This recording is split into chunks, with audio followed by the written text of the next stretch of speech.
Bismillahirrahmanirrahim. Alhamdulillahi rabbil alamin. Wassalatu wassalamu ala asyrafil mursalin sayyidina Muhammadin wa ala alihi wa sahbihi ajma'in. Amma ba'du. Assalamualaikum warahmatullahi wabarakatuh. Kepada semua yang hadir di Masjid At-Taqwa, dan salah satu rumah Allah Subhanahu wa taala, kepada penonton di rumah dalam rancangan Al-Kulliyah di TV3, kita akan mulakan kelas tafsirul Quran pada hari ini dengan tajuk wanita di dalam Al-Quran Al-Karim. Tapi seperti biasa, kita ingin memulakan kelas tafsir pada hari ini dengan kita berdoa kepada Allah Subhanahu wa taala agar supaya Allah dapat membuka hati dan minda kita untuk memahami akan rahasia ayat Al-Quran, agar supaya kita diberikan oleh Allah Subhanahu wa taala akan sinaran pada setiap huruf dan makna yang tersimpan pada setiap huruf Al-Quran, oleh kerana ayat-ayat Al-Quran adalah umpama cahaya yang menerangi hati, akal, fikiran untuk memilih yang benar.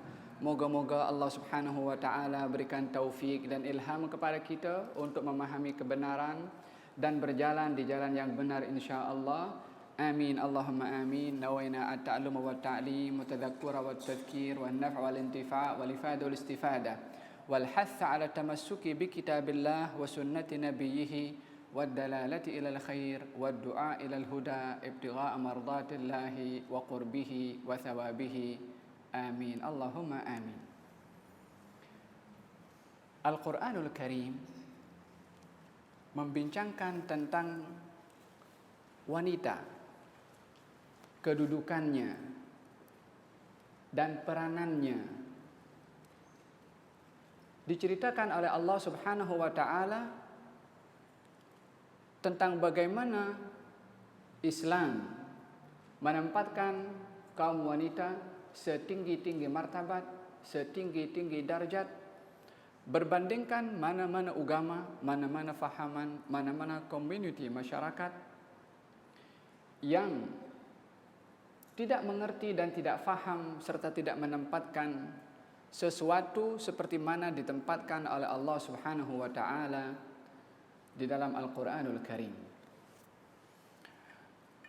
Kita bila mana melihat dalam sejarah tentang kedudukan wanita, khususnya pada saat-saat Islam akan lahir, atau lebih tepatnya pada zaman jahiliyah, kita melihat bagaimana mereka masyarakat jahiliyah di Jazirah Arab ataupun di negara-negara, di kawasan-kawasan, daerah-daerah yang berhampiran dengan Jazirah Arab, yang mereka mempunyai penilaian kepada kaum wanita dengan penilaian pandangan yang begitu menghina dan merendahkan kepada darjat wanita. Oleh karena demikian, kita melihat di dalam Al-Quranul Karim sedikit gambaran daripada persepsi golongan masyarakat jahiliyah tentang wanita, yaitu wa idza busyira ahaduhum bil untha dhalla wajhuhu muswaddan wa huwa kadhim. Dan bila mana mereka, yakni salah seorang daripada masyarakat jahiliyah, kaum lelaki mereka, busyira, diberikan berita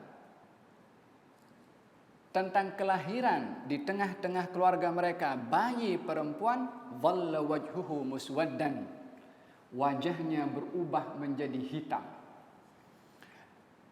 wa huwa kadhim, dalam keadaan dia menahan marah. Dhalla wajhuhu muswaddan, mukanya hitam, yakni sedang geram, tidak dapat meluahkan sifat marahnya sebab tidak tahu macam mana nak meluahkan, jadi disimpan di dalam hati. Simpanan marah di dalam hati yang tak dapat diluahkan itu nampak pada mukanya. Seseorang itu kalau lagi dalam keadaan geram akan nampak daripada mukanya. Allah Subhanahu wa taala menggambarkan keadaan masyarakat jahiliyah bila mana lahir di tengah-tengah mereka bayi wanita, dhalla wajhuhu muswaddan, mukanya hitam, yakni karena marah dan tidak tahu macam mana nak meluahkan marah itu, sebab tak boleh nak mengelak daripada realiti yang sedang dihadapi oleh mereka. Lalu mereka berfikir, yatawara, mereka bersembunyi daripada manusia sebab mereka merasa menanggung malu bila mana lahir di tengah-tengah mereka bayi jantinanya perempuan. Mereka bersembunyi daripada masyarakat sekelilingnya, berfikir, apa patut dibuat? Adakah tetap akan keluar bergaul dengan kawan-kawannya, dengan masyarakat yang ada di sekelilingnya, dengan menanggung malu, aib dalam persepsi, dalam fahaman, dalam ideologi mereka masyarakat jahiliyah? Kalau mempunyai anak perempuan, maka bersedia untuk menanggung ar, menanggung malu, menanggung aib, kerana bagi persepsi mereka wanita atau perempuan yang lahir di tengah-tengah mereka adalah akan membawa malapetaka, akan membawa perkara yang aib. Maka mereka bila mana lahir tengah-tengah mereka bayi perempuan, kena ready. Apakah persiapan yang perlu dilakukan? Tanggung malu atau yadussuhu fit turab, atau mereka akan menguburkan anak bayi perempuan itu hidup-hidup ataupun dikuburkan demi untuk menghilangkan daripada aib, demi tidak menanggung aib. Persepsi seperti ini adalah merebak di masyarakat jahiliyah pada ketika itu. Bila mana istri mereka hamil, maka mereka adalah dalam keadaan gelisah. Mereka sedar mereka tak dapat nak mengontrol jantina pada bayi yang akan dilahirkan. Oleh sebab itu mereka berada dalam keadaan gelisah, yang kalau lahir bayi perempuan mereka dalam keadaan marah, dan kalau lahir bayi laki-laki baru mereka akan mengatakan bahwasanya ini adalah satu anugerah ataupun satu kegembiraan yang luar biasa didapat oleh mereka. Oleh kerana demikian, Allah Subhanahu wa taala yang ingin mengubati persepsi yang hina, persepsi yang salah tentang pandangan masyarakat jahiliyah tentang wanita pada waktu itu, Allah Subhanahu wa taala berfirman, wa idzal mau'udatu su'ilat. Dan apabila bayi-bayi perempuan yang dikuburkan itu nanti ditanya oleh Allah Subhanahu wa taala, bi ayyi dzambin qutilat, dengan dosa apa mereka bayi-bayi itu dibunuh, yakni dikuburkan hidup-hidup. Soalan ini dari Allah kepada bayi perempuan dikuburkan, apa dosa kamu dikuburkan? Apa yang menyebabkan kamu itu dikuburkan dan dipandang hina? Soalan itu bukan nak menanyakan tentang apa dosa bayi, karena bayi tak berdosa, tak kira ada keturunan siapa, daripada agama apa orang tuanya. Yang namanya bayi baru dilahirkan fitrah, suci. Akan tetapi soalan Allah itu adalah teguran kepada orang yang melakukannya. Wa idzal mau'udatu su'ilat, dan bila mana bayi-bayi itu ditanya oleh Allah yang dikuburkan hidup-hidup itu, bi ayyi dzambin qutilat, dengan dosa apa kamu itu dikuburkan? Soalan ini pada hakikatnya ditujukan kepada orang yang melakukannya. Idzan ayat ini mempunyai sentuhan kepada perbuatan yang dilakukan oleh masyarakat jahiliyah, yang berteraskan dengan pandangan mereka yang salah tentang wanita yang dianggap beban, yang dianggap hina, yang dianggap membawa aib. Dengan begitu mereka ingin menghilangkan diri daripada beban tersebut, menyelamatkan diri daripada aib, maka mereka mengebumikan bayi perempuan yang baru dilahirkan pada ketika itu. Allah Subhanahu wa taala menurunkan ayat-ayat Al-Quranul Karim mengubati persepsi, mengubati ideologi, mengubati fahaman yang salah. Dengan pelbagai cara Allah Subhanahu wa taala memperbetulkan cara fikiran masyarakat jahiliyah pada ketika itu.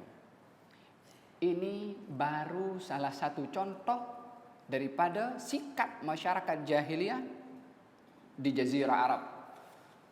Di situ ada contoh-contoh yang lain bagaimana masyarakat Yunan, Greek menilai kepada wanita. Di situ ada contoh-contoh bagaimana Yahudi memberikan pandangan kepada wanita. Demikian kaum Romawi yang hampir keseluruhannya pada waktu itu tidak menempatkan wanita tepat kepada tempatnya, menganggap wanita umpama barang yang dimiliki oleh ayahnya ketika masih di bawah kawalan nafkah ayahnya, dan akan berpindah akan menjadi hak milik kepada suaminya bila mana sudah menikah dengan orang lain. Intinya tak mempunyai hak untuk memiliki kebebasan kepada diri sendiri. Itu penilaian hampir keseluruhan agama yang sudah dikelirukan sebelum lahirnya al-Islam.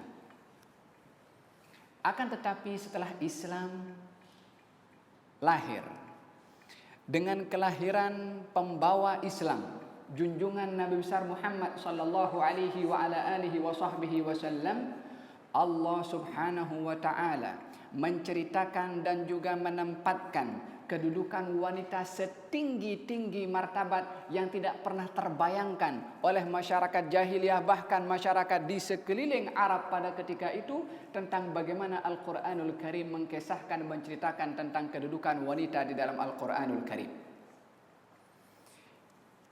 Kita kalau melihat bagaimana Al-Quran menempatkan kaum wanita di dalam Al-Quran, kita akan melihat ajabul ujab, perkara yang menakjubkan. Kaum wanita di dalam Al-Quranul Karim, Allah Subhanahu wa ta'ala menceritakan tentang wanita yang berkongsi sama dengan kaum lelaki dalam pelbagai hal. Dalam nikmatul ijad, dalam nikmat wujudnya manusia dan sejarah kemanusiaan hingga hari ini, Allah Subhanahu wa ta'ala menceritakan dan menguraikan tentang nikmat wujudnya khalifah di atas muka bumi ini yang diterajui oleh manusia adalah bermula dengan laki-laki dan perempuan. Bukankah di dalam Al-Quranul Karim Allah Subhanahu wa ta'ala berfirman, "Inna khalaqnakum min dzakarin wa untha waja'alnakum syu'uban wa qabaila lita'arafu inna akramakum indallahi atqakum." Inna, kami, yakni Allah, khalaqnakum, menciptakan kamu wahai manusia, min dzakarin, daripada laki-laki, laki-laki saja, wa untha, dan perempuan. Allah Subhanahu wa ta'ala boleh mengatakan, aku ciptakan kamu daripada Adam, karena pada hakikatnya adalah sejarah manusia itu adalah bermula daripada Nabi Adam. Bahkan wanita pun juga, yaitu Siti Hawa, berasalkan daripada Nabi Adam.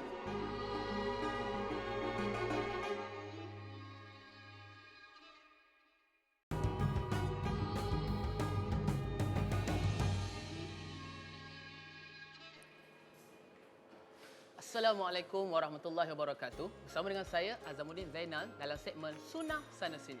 Seperti yang dijanjikan minggu lepas, saya akan menceritakan tentang bagaimana melayan kerenah kanak-kanak seperti yang diajar oleh Rasulullah. Dan sudah pasti bila mana kita sedang makan dan sebagainya, Oi, kita... apa ni lari ni ha? Korang ni. Apa kau tengah makan ni ha? Lari sini sana. Tempat lain dah lari ha? Dah pergi main jauh dah. Sabar bang. Makan ni. Dek, sini.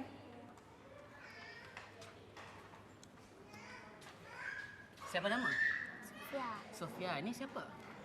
Aman ni? Dari. Ini siapa ni? Adik.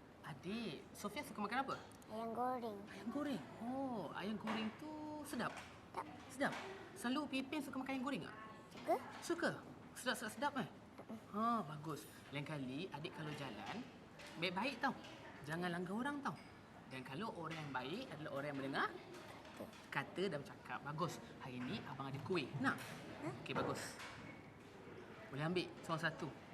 Ha, tak apa, ambil. Boleh ambil satu-satu. Okey. Lepas ni jalan elok-elok Jadi budak yang baik tau. Okey, jumpa lagi. Lagi. Assalamualaikum. Salam. Begitulah. Kalau mengikut psikologi kanak-kanak, kita mestilah melayan mereka dengan mengambil tahu tentang minat mereka. Dan kalau kita ada kuih ke, jajan ke, bagi kepada mereka supaya mereka rasa dihargai dan dihormati. Dan seperti itulah yang Rasulullah lakukan. Pernah diriwayatkan oleh Anas bin Malik radhiyallahu anhu, katanya, sesungguhnya Rasulullah selalu bergurau dengan kami. Sehinggalah satu ketika, adik kecilku yang bernama Abu Umair, Rasulullah bergurau dengan dia. Apa yang Rasulullah kata? Wahai Abu Umair, apa yang dilakukan oleh An-Nughair? An-Nughair merupakan burung peliharaan Abu Umair. Dan pada waktu itu Abu Umair suka sangat. Sebab apa? Sebab Rasulullah yang begitu agung sangat mengambil peduli tentang minat dan juga burung peliharaan Abu Umair itu. Dan seperti itulah sunnah, kaedah kita melayan kanak-kanak dan kerenah mereka. Janganlah kita senang-senang nak marah mereka. Kita menyayangi mereka, mengambil tahu tentang minat mereka. Dan kalau kita ada apa-apa di kocek kita bagikan dan sumbangkan kepada dia. Moga dia rasa dihargai dan dihormati. Sunnah sana sini. Mudah kan? Jumpa lagi minggu hadapan. Assalamualaikum.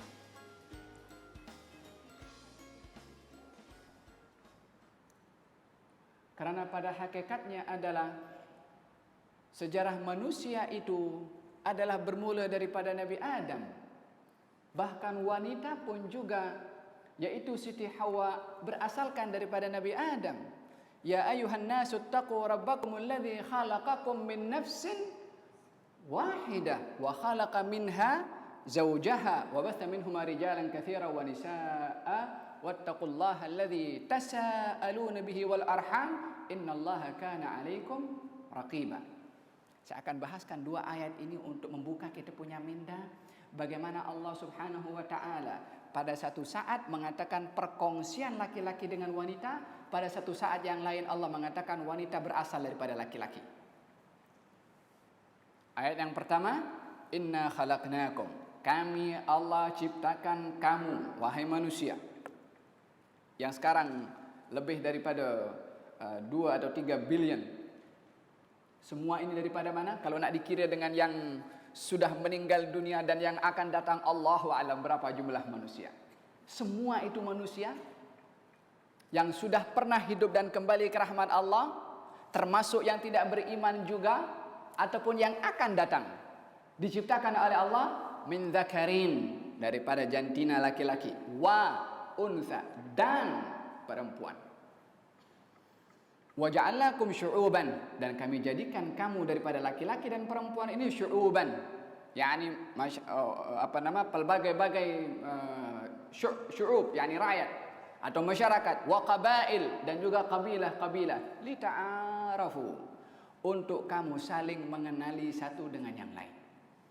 Inna akramakum, yang termulia di antara kamu, wahai masyarakat, wahai kabilah, wahai laki-laki, wahai perempuan, yang paling mulia di antara kamu, indallah, di sisi Allah. Bukan di negara kamu, bukan pada kabilah kamu, bukan kepada keturunan kamu. Yang paling mulia di sisi Allah, atqakum, yang paling bertakwa kepada Allah Subhanahu wa taala. Tak kira laki-laki, tak kira perempuan. Ini ayat yang pertama. Ayat yang kedua yang saya bacakan sebentar tadi adalah ya ayuhan nasu taqu, wahai sekalian manusia, bertakwalah kamu kepada Allah yang menciptakan kamu daripada satu jiwa. Siapa itu? Nabi Adam. Min nafsin wahidah wa khalaqa minha, dan Allah menciptakan daripada satu ini, yakni Nabi Adam, zaujaha, pasangannya. Siapakah yang diciptakan oleh Allah daripada Nabi Adam? Siti Hawa. Zaujaha. Allah sebutkan zaujaha, istrinya, pasangannya. Subhanallah. Kenapa Allah tidak beritahukan dan aku ciptakan daripada Nabi Adam, daripada satu nyawa itu perempuan. Tapi Allah sebutkan zaujaha, pasangannya. Kenapa tidak dikatakan oleh Allah Subhanahu wa taala aku ciptakan daripada Adam perempuan? Karena untuk memberikan message bahwasanya seorang laki-laki itu tidak sempurna kecuali ada pasangan perempuan. Dan pasangan itu adalah mesti beratasnamakan zaujah, yaitu berstatus sebagai istri. Karena pasangan yang tidak berstatus sebagai istri adalah pasangan yang tidak dibenarkan di dalam syarak, entah sebagai kawan perempuan atau apapun namanya, selagi tidak berstatus sebagai zaujah maka tidak sempurna pasangan itu daripada sudut pandang agama. Daripada awal lagi Allah Subhanahu wa taala ketika menciptakan jantina laki-laki dan perempuan dijadikan oleh Allah mereka berpasangan, karena itu adalah merupakan titik tolak permulaan keturunan yang diberkati oleh Allah bila mana berpasangan berstatus sebagai suami dan juga istri. Ini sebelum wujud manusia lagi. Sebelum semua ada, Allah sudah bagi tahu tentang pentingnya pernikahan atau pasangan status sebagai suami dan juga istri. Kita dalam sejarah ciptaan manusia ini ada 3 jenis ciptaan yang terjadi kepada manusia, 3 cara yang berbeza. Yang pertama adalah makhluk yang diciptakan oleh Allah Subhanahu wa taala tanpa ayah dan ibu, yaitu Nabi Adam alaihissalam. Makhluk yang diciptakan oleh Allah Subhanahu wa taala tanpa ibu adalah Siti Hawa. Makhluk yang diciptakan oleh Allah tanpa ayah, Nabi Isa. Yang keempat adalah yang kita semua tahu, yaitu makhluk yang diciptakan atau manusia yang diciptakan oleh Allah melalui pasangan suami dan istri adalah kebanyakan manusia yang dilahirkan melalui pasangan-pasangan yang ditetapkan oleh Allah Subhanahu wa taala. Wa min kulli syai'in khalaqna zaujain. Segala sesuatu kata Allah Subhanahu wa taala kami ciptakan zaujain, berpasang-pasangan, termasuk juga wanita. Termasuk juga manusia saya maksud. Kalau begitu kita melihat di dalam Al-Qur'anul Karim, Allah menempatkan wanita di dalam nikmat wujud keturunan manusia adalah berkongsi sama dengan laki-laki di dalam menjadi sebab adanya adzurriyah, yang tidak akan sempurna mendapatkan atau tidak akan mungkin terjadi mengikut hukum undang-undang dunia yang ditetapkan oleh Allah kepada manusia akan adanya adzurriyah kecuali bila mana ada laki-laki dan perempuan. Adapun yang 3 yang saya sebutkan tadi, makhluk atau manusia yang dicipta oleh Allah tanpa ayah dan ibu berlaku sekali sahaja. Yang dicipta oleh Allah tanpa ibu berlaku sekali sahaja. Yang dicipta tanpa ayah berlaku sekali sahaja. Selebihnya adalah berpasang-pasangan antara jantina laki-laki dengan perempuan. Maka dalam hal ini perkongsian antara laki-laki dan juga perempuan dalam nikmatul ijad, dalam nikmat adanya keturunan di atas muka bumi ini daripada manusia, adalah perkongsian antara laki-laki dan perempuan, yaitu pasangan yang diikat oleh Allah Subhanahu wa taala. Ini maksud ayat yang pertama. Inna khalaqnakum min dzakarin wa untha. Kami ciptakan kamu daripada laki-laki dan perempuan. Maka laki-laki mesti memahami bahwasanya kerja atau usaha untuk memakmurkan bumi Allah dengan manusia yang Allah Subhanahu wa taala menjadikan bumi ini tujuannya dicipta manusia dengan dimakmurkan dengan orang-orang yang mengabdikan diri. Lelaki tidak bekerja seorang. Lelaki mesti dikongsi sama dengan perempuan. Demikian juga perempuan memahami perkara yang sama adalah bukan karena dirinya yang mengandung, dirinya yang melahirkan, adalah dia boleh berbuat sendiri. Tidak juga. Mesti ada perkongsian daripada laki-laki. Kalau begitu ada nizamut takamul, saling melengkapi, saling membantu satu dengan yang lain untuk memakmurkan bumi ini dengan manusia-manusia yang mengabdikan diri kepada Allah Subhanahu wa taala antara jantina laki-laki dan perempuan. Daripada ayat ini kita memahami bahwasanya Allah Subhanahu wa taala menjadikan laki-laki dan perempuan untuk berada di atas muka bumi ini adalah saling melengkapi. Adapun ayat yang kedua, saya bahaskan tadi bahwasanya perempuan berasalkan daripada laki-laki, yaitu Nabi Siti Hawa dicipta oleh Allah Subhanahu wa taala daripada sulbi Nabi Adam alaihi wa ala nabiyina afdhalus salatu wassalam. Satu, berlaku hanya sekali sahaja. Yang kedua adalah sebagai simbol bahwasanya yang bertanggungjawab kepada kaum wanita di dalam kehidupan rumah tangga adalah laki-laki. Idzan, dengan demikian kita dapat memahami bahwasanya perkongsian laki-laki dengan perempuan di dalam nikmat adanya keturunan tidak menyalahi akan asal ciptaan wanita itu berasalkan daripada laki-laki, daripada segi tanggung jawab laki-laki kepada wanita. Kalau begitu, kepada semua yang hadir di sini dan juga di rumah, semoga Allah merahmati kita semua.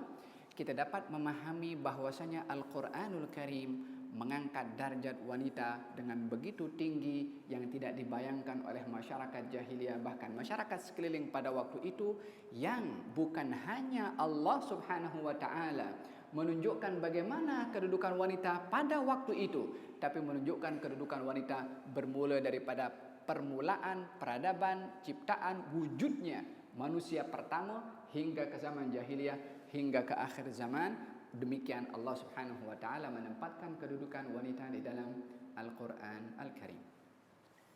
Lebih jauh Allah Subhanahu wa taala berfirman berkenaan dengan laki-laki dan wanita. Dijadikan oleh Allah Subhanahu wa taala tempat untuk Allah bersumpah demi zatnya yang maha tinggi yang menciptakan laki-laki dan wanita. Wal laili idza yaghsha, demi malam bila mana sudah mulai senja. Wan nahari idza tajalla, dan juga demi siang bila mana mulai terang. Wa ma khalaqadz dzakara wal untha, demi zat yang menciptakan jantina laki-laki dan perempuan. Subhanallah, Allah bersumpah demi zatnya di dalam menciptakan laki-laki dan perempuan.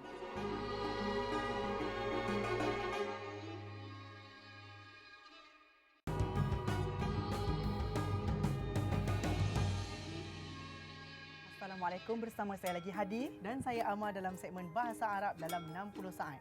Seperti biasa, kami akan bawakan kepada anda satu lagi perkataan bahasa Arab yang baru, yang mana perkataan ini juga kita gunakan dalam ibadah solat. Perkataan baru untuk minggu ini ialah Hamidah. Huruf Ha, Mim dan juga Dal. Hamidah membawa maksud memberi puji ataupun pujian. Sebenarnya waktu bila kita gunakan perkataan hamidah ni, Hadi? Kita akan gunakan perkataan hamidah ini semasa i'tidal, rukun qauli semasa i'tidal, sami Allahu liman hamidah dan rabbana lakal hamd. Juga semasa surah Al-Fatihah dan doa iftitah. Insya-Allah dengan memahami perkataan ini iaitu hamidah akan membantu kita lebih khusyuk dalam ibadah solat kita. Kerana kita tahu sebenarnya kita sedang memuji-muji Allah dalam ibadat solat kita. Jadi kita jumpa lagi minggu depan dengan perkataan yang lebih baru yang mana akan membantu dalam khusyuk ibadah solat kita. Jumpa lagi minggu depan. Assalamualaikum warahmatullahi wabarakatuh. Seperti mana malam tak lengkap dengan siang dan siang tak lengkap dengan malam, demikian laki-laki tak lengkap tanpa perempuan, perempuan pun tak lengkap tanpa laki-laki. Kalau dijadikan hari ini malam saja, orang tak boleh seronok dan tidak boleh menikmati di dalam hidup. Kalau siang saja pun sama. Demikian laki-laki dan perempuan. Kalau semua laki-laki saja tak boleh jadi. Kalau semua perempuan saja tak boleh jadi. Demikian Allah berikan perumpamaan dalam sumpahnya Allah yang menciptakan siang dan malam yang tidak lengkap satu melainkan dengan adanya yang lain. Demikian juga laki-laki dan juga perempuan tidak lengkap melainkan kedua-duanya ada dan saling melengkapi. Wa ma khalaqadz dzakara wal untha. Dan ini adalah merupakan bagaimana Allah Subhanahu wa taala menempatkan wanita bersama dengan laki-laki dalam kedudukannya di dalam tugas-tugas yang diberikan oleh Allah Subhanahu wa taala, masing-masing satu dengan yang lain saling melengkapi dan walaupun tugasannya berbeza. Masing-masing melengkapi walaupun tugasannya berbeza. Kita akan melihat beberapa contoh di dalam Al-Qur'anul Karim tentang kedudukan laki-laki dan perempuan dari segi amal ibadahnya kepada Allah. Tak ada beza. Laki-laki berbuat baik, perempuan berbuat baik, ganjarannya yang diberi kepada laki-laki dan perempuan bila mana amalnya itu sama-sama baik dan sesuai dengan status tugasan yang diberikan, maka ganjarannya pun sama diberikan oleh Allah Subhanahu wa taala. Tak ada pemberian, kamu laki-laki aku bagi lebih, kamu perempuan aku bagi kurang. Bahkan Rasulullah sallallahu alaihi wasallam bersabda, kalau saya akan memberikan satu pemberian yang lebih kepada anak-anak, yakni kepada anak-anak antara laki-laki dan perempuan, saya akan bagi lebih kepada perempuan. Tapi karena mesti bersifat adil, tanpa melihat jantina laki-laki atau perempuan, Nabi SAW memberikan gambaran demikian. Kalaupun saya mesti boleh bagi lebih, saya bagi kepada perempuan. Tapi oleh kerana mesti bersikap adil dan menunjukkan akan kesamaan kedudukan seseorang di sisi Allah Subhanahu wa taala, maka memberikan masing-masing adalah sesuai dengan apa yang sudah ditentukan oleh Allah dan juga oleh baginda Rasulullah sallallahu alaihi wasallam. Kita dapat memahami daripada apa yang disampaikan sebentar tadi berkenaan dengan kedudukan wanita di sebahagian ayat-ayat di dalam Al-Quran. Allah Subhanahu wa taala berfirman, man amila salihan, barang siapa di antara kamu yang berbuat amal saleh, min dzakarin wa untha, baik itu laki-laki ataupun perempuan, falanuhyiyannahu hayatan thayyibah, kami Allah pasti akan menghidupkan kepadanya kehidupan yang baik. Kenapa Allah sebutkan dalam ayat ini barang siapa yang beramal soleh laki-laki dan perempuan? Kenapa tidak barang siapa yang beramal soleh maka akan diberikan kehidupan yang baik oleh Allah Subhanahu wa taala? Tapi kenapa mesti disebut min dzakarin wa untha? Daripada laki-laki dan perempuan, siapa yang beramal soleh akan diberikan kehidupan yang baik.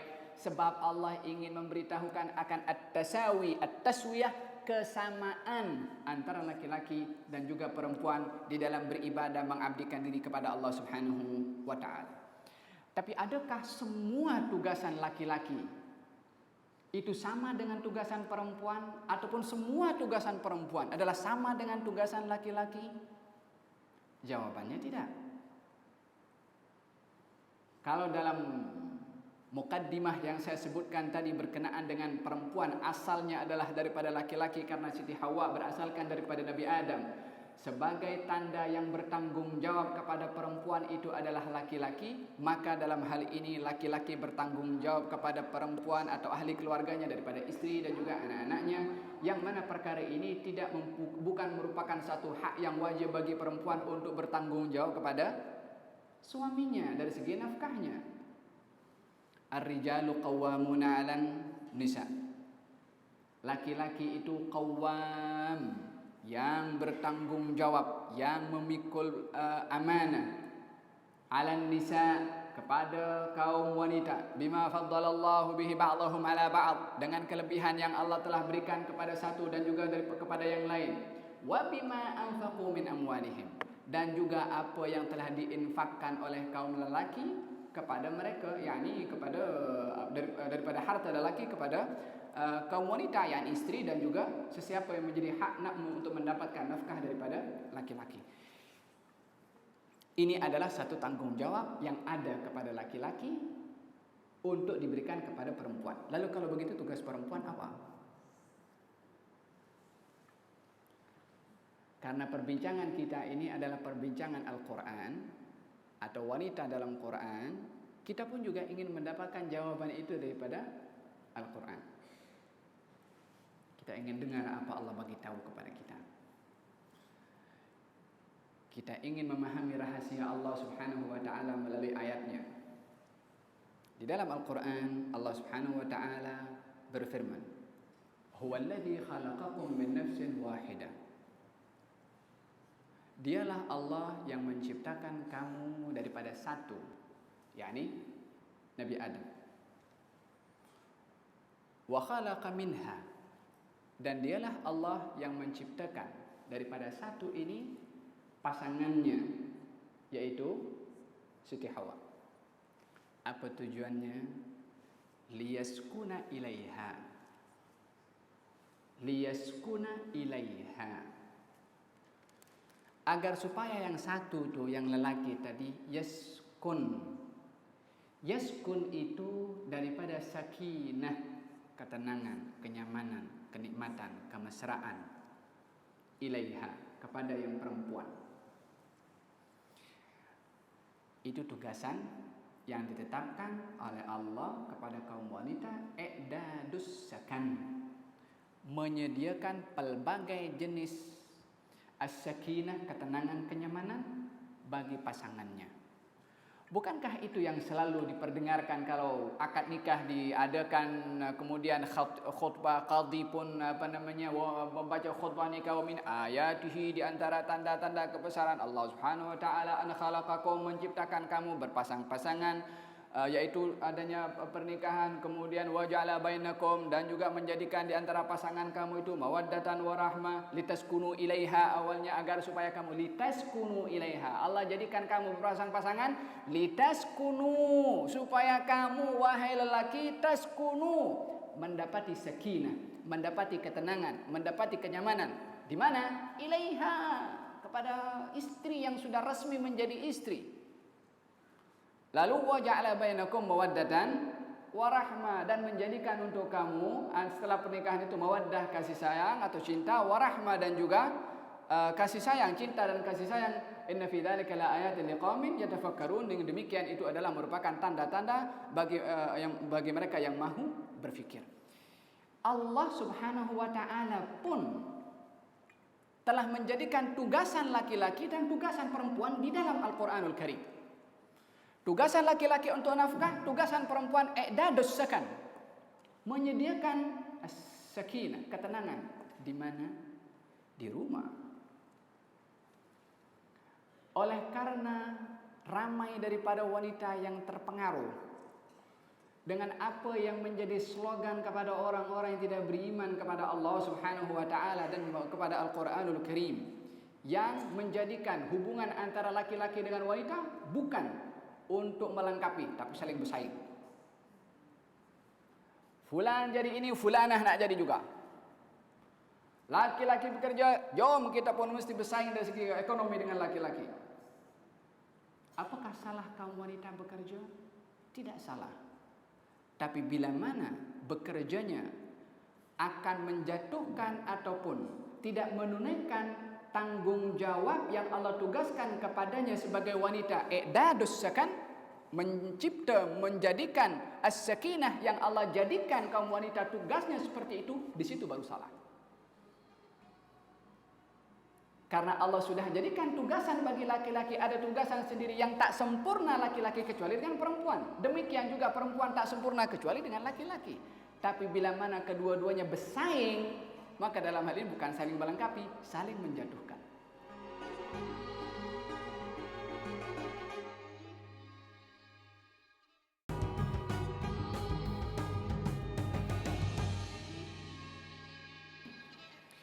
Dan kembali kepada pokok masalah yang saya jelaskan sebentar tadi, bahwasanya tugasan utama yang wajib kepada wanita adalah i'dadus sakan, menyediakan keselesaan, kenyamanan, tanggung jawab di dalam kehidupan rumah tangga sebagai kewajiban yang ditetapkan oleh Allah Subhanahu wa taala kepadanya, seperti mana kaum lelaki juga mempunyai tanggung jawab yang berbeza di sisi Allah Subhanahu wa taala. Tugasan ini berbeza dari segi apa yang ditetapkan oleh Allah kepada laki-laki dan juga kepada perempuan.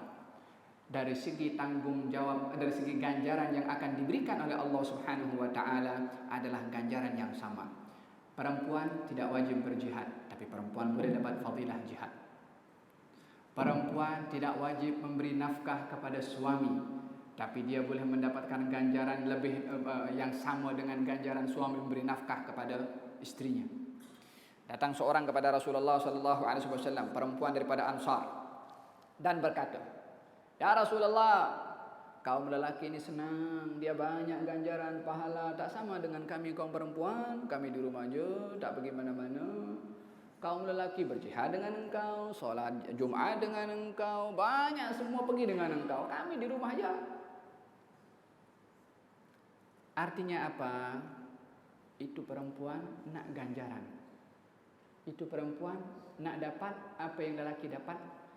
Ini bau persaingan yang positif. Bukan persaingan menjatuhkan. Persaingan untuk mendapatkan fastabiqul khairat, yakni berlumba-lumba, bersainglah kamu di dalam untuk mendapatkan kebaikan dari Allah Subhanahu wa taala. Maka di dalam hal ini baginda Rasulullah menoleh kepada para sahabat yang lain. Adakah kamu pernah tengok soalan sebaik soalan perempuan ini? Nabi bersabda, "Wahai perempuan Ansar, kamu bagi tahu kepada perempuan-perempuan yang belakang situ, yakni karena dia datang itu menyuarakan wakil daripada soalan-soalan yang ada pada kaum wanita Ansar dan juga wanita-wanita selain daripada Ansar yang ada pada waktu itu. Dia wakil juru bicara lah, duta kepada kaum wanita. Bagi tahu, tanya kepada Rasulullah, nak juga ganjaran juga, nak dapat fadilah jihad, nak dapat fadilah Jumat, nak dapat fadilah semua yang hebat-hebat yang laki dapat. Tapi adakah Nabi beri jawaban kepada mereka, nak dapat fadilah jihad, kena pakai baju askar, jihad juga, pegang pedang, berlatih untuk taekwondo atau apa semua. Ataupun nak dapat fadilah Jumat, pakai songkok pergi ke masjid untuk solat Jumat, atau pakai telekung umpamanya. Adakah itu yang disuruh oleh Nabi SAW untuk dapatkan ganjaran apa yang didapat oleh laki-laki? Nabi memberikan jawaban, kamu beritahu kepada wanita-wanita yang berada di belakang sana, fa inna husna taba'ulikunna, sebaik-baik kamu di dalam melakukan satu tanggungjawab di dalam kamu menunaikan hak yang ditetapkan oleh Allah dalam rumah tangga kamu, yakni terhadap suami dan juga kepada anak-anaknya, akan mendapatkan semua fadilah yang laki-laki dapat tu. Laki-laki nak berjihad, nak dapatkan syahadah, kena mesti keluar berkorban, pegang pedang, terdedah kepada terkena senjata, susah semua. Wanita boleh dapat di rumah. Ini kalau nak mengikut kepada apa yang dimaksudkan oleh Rasulullah, kalau memang benar nak dapat apa yang Allah nak bagi. Tapi ikut cara yang diberitahukan oleh Rasulullah sallallahu alaihi wa ala alihi wasallam. Di dalam Al-Quran juga Allah Subhanahu wa ta'ala menamakan surat yang surat itu tidak diberi nama surat laki-laki, tapi ada surat perempuan, surat An-Nisa. Tak ada surat Ar-Rijal. Itu memberikan satu inspirasi tentang bagaimana Allah Subhanahu wa ta'ala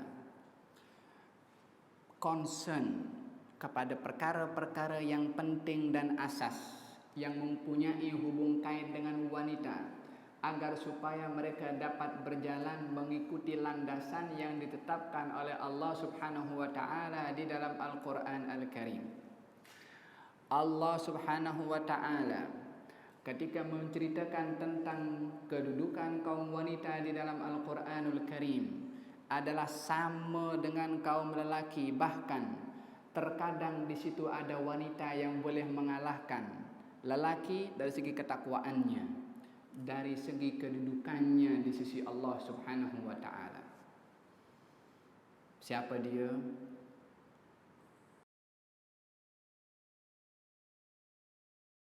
Nak beli rumah tengok jiran dulu siapa.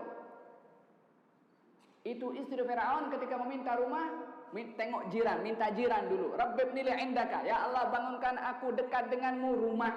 Yakni kalau rumah dah permanen dekat dengan Allah Subhanahu wa ta'ala.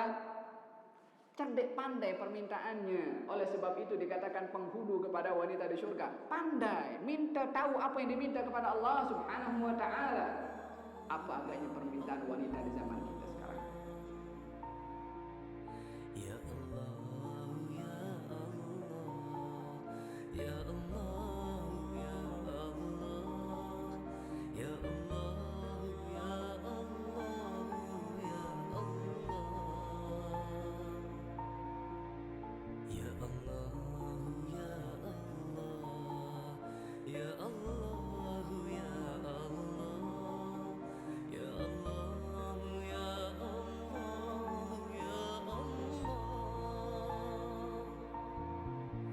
Ya Allah